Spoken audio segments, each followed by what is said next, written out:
Hello everyone, I'm Wazzup. This video is a highly in-depth guide to all the boss bot flashpoints. I will go as in-depth as I can, so this video may drag on because it's full of information. The goal of this 60-second minigame is to step on the red or cog moles and avoid the animated moles. An excellent strategy is to focus on moles in a quadrant format. What I mean by this is to choose a corner and take on the 3x3 area, or 9 moles. This makes it to where the whole battlefield is being monitored, so the chance of failure is low. This minigame is dependent on the number of toons from the start of the flashpoint and or severity of the run. A front 3 with 4 people will have less moles required than a back 9 with 4 toons. If you and the team fail to take down the required cog moles, the game will reset with 60 seconds on the clock and you will need to finish the remaining cog moles. In certain instances, this may be impossible because sometimes there aren't enough moles spawned. The penalty for failing is minus 20 left to all toons. Next up is the strategy for the row of level 10s. One of them happens to be a version 2.0. Unless you waste a level 7, this round will always take at least 2 turns. The fastest way to eradicate the cogs is to use 1 foghorn and 3 trunks. For the next part, only level 10 that was previously a version 2.0 will be remaining. For this part, I'd say stay away from using lure. I'd recommend using 3 creams and 1 piano. This will kill the cog if the throw works. If the throw misses, the piano can still have a chance of hitting. This is the fastest way I've used for 45-minute back 9 runs.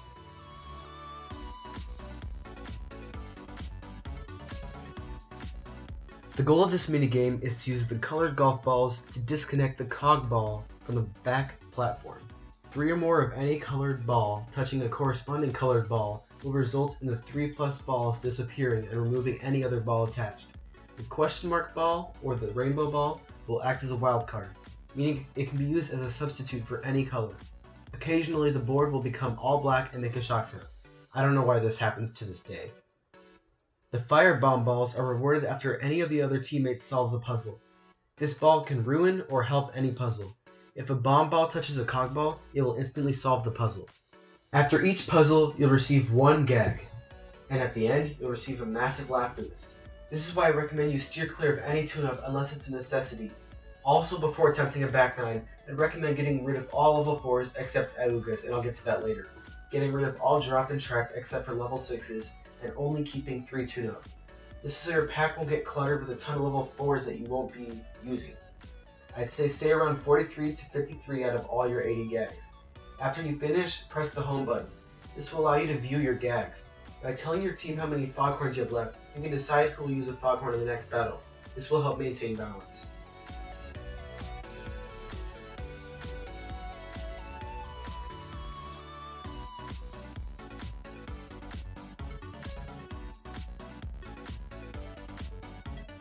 Next up is the last part of each floor, the row of 11s, 2 of which are 2.0.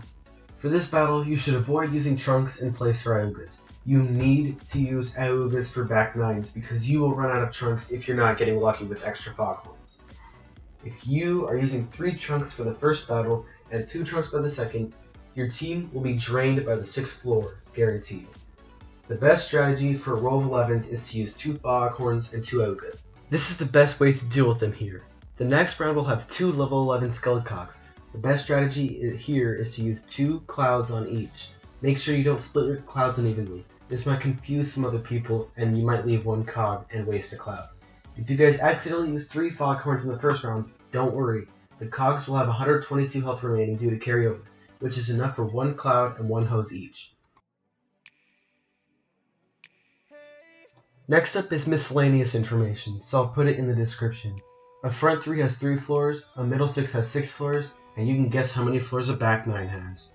You'll just about always get 300 points in sound by the 6th floor, and maybe other gag tracks. However, this does not excuse training. A front 3 has ×4 experience, a middle 6 has ×5 experience, and a back 9 has ×6 experience. There's a reason why I didn't cover mazes yet, and that's because this is going to be the most complicated part to explain. The goal of the maze races is to have the entire team reach the ending in the period of time they supply you with. If you fail to do so, it will teleport you to the first row of level 10s, and whoever didn't finish will lose minus 20 laugh points. It is not faster to wait. You'd be better off looking for the exit. The toon who reaches the exit the fastest will receive the largest laugh boost. The front 3s has a maze on the first 2 floors and contains the easiest types, single mazes. This means for each floor with a maze, it will only have a 1-part maze. The middle 6 has 5 mazes. The first floor doesn't contain any maze, it's just empty. The first maze is a 1-part maze. The third floor contains a 2-part maze. In a 2-part maze, there is another maze directly following behind it. Lastly, the back 9 mazes can become extremely advanced. In the first floor, like a middle 6, contains no mazes. The following 8 floors do. There are certain mazes that only back 9 contains. On floors 4, 7, and 8, there will be quad mazes. These occasionally have multiple exits. Depending on the maze, you may even get a wall that isn't supposed to be there, and I'll get to this later. If it's just a regular 1 or 2-part maze, just take the second right. However, if you see this maze for the second part of a quad maze, it can get tricky. If you went first, and this is part 2, take the left. If you went left, and this is part 2, take the first right.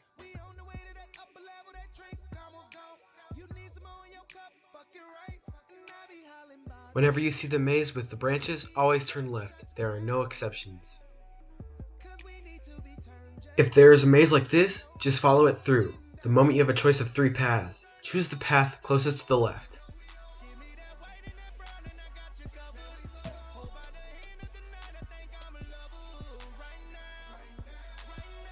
If there are no branches, always turn right. There are no exceptions.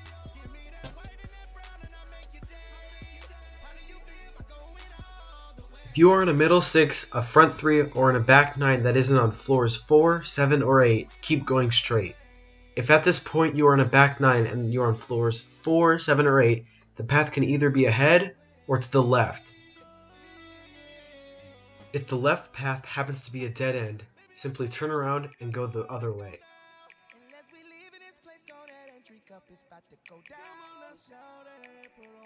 If this is part 2 to a quad maze, always turn left. There is no way out if you keep going straight. If the path happened to go straight, you'll see the strange sighting. I believe this site has fooled plenty of newcomers to the back 9.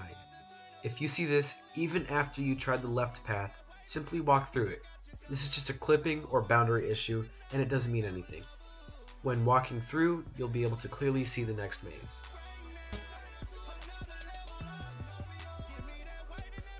That's it for normal runs. If you have no interest in learning about soundless tunes or carryover, please feel free to click away. Enjoy your day. I wanted to include this because it immensely changes the middle 6 and back 9 runs. If you have one soundless tune, I recommend using 2 foghorns and 1 auga. The next turn, just do the same strategy that you normally would. For the next battle, it will include the level 11s. I recommend using lure and staying away from sound. Using 5 for floor is not beneficial. Since you're luring in this battle, using carryover can be used to your advantage. If your teammates are on board with this, here are some effective carryover combos. 1 fruit pie and 2 birthday cakes will kill the first layer and deal 159 to the second, which will kill a level 11 version 2.0. 3 clouds on the first layer by doing 160 damage, then dealing another cloud damage plus the 70% from all the gags together to do 248 to the second layer. I hope you guys enjoyed or learned something new. I'm Wazzup, and I'm out.